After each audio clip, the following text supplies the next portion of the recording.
žodis ne žvirblis. Labą dieną. O, sveika.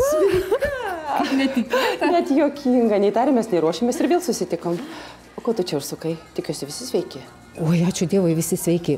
Užėjau tiesiog kokios dantų pastos nusipirkti. Sakau, čia vaistingi tikrai patars, padės kokią veiksmingesnę įsirinkti. Dantų pastos? Taip, o ką? Aš pati, nepraščiau už vaistininkę, galiu tau patarti. Tikrai? Eikšk. Žiūrėk, pati savo ir šeimai perku štai šitą. Mums jį patinka, nes pagaminta iš natūralių medžiagų. Ekologiška, kaip dabar madinga sakyti. Padeda nuvalyti apnašas ir yra labai malonaus skonio. Patikėk, ši pasta tikrai yra labai gera. Visi daugumoje ją perka. Ir mano draugės, ir bendradarbiai, ir net viršininkas. Pati girdėjau, kaip aną dieną ją kažkam telefonu gyrė. Palauk, kaip suprasti, kad visi šią pastą daugumoje perka? Kas ta dauguma? Kitos vaistinės ar kokio prekybos centro pavadinimas?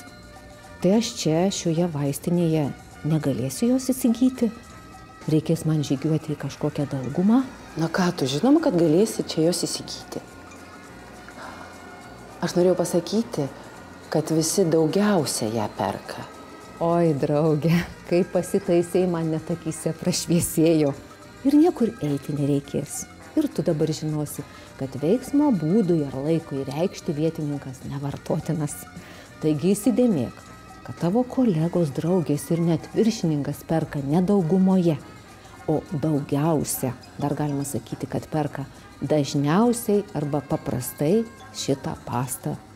O kokiu atveju vietininkas daugumoje nėra klaida? Na, kai iš tiesų reiškia vietą.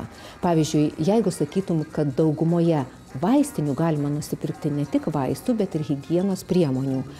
Arba daugumoje vaistinių dirba labai profesionalūs ir malonūs vaistininkai. Na, aš daugiausia, dažniausiai arba paprastai perku šitoje vaistinėje, nes čia visada sulaukiu ir gerų patarimų, ir profesionalios konsultacijos. Taip, ir man dėl šito patinka čia pirkti. Bet šį kartą man vaistininkės patarimo neprireikė, nes įsamiai pakonsultavai tu.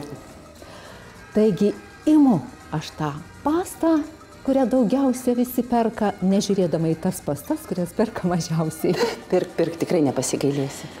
Būkit, miela, man va šitą pastą paduokit. Taigi ne šitą, sakiau, va šitą. Taip, šitą mažutę.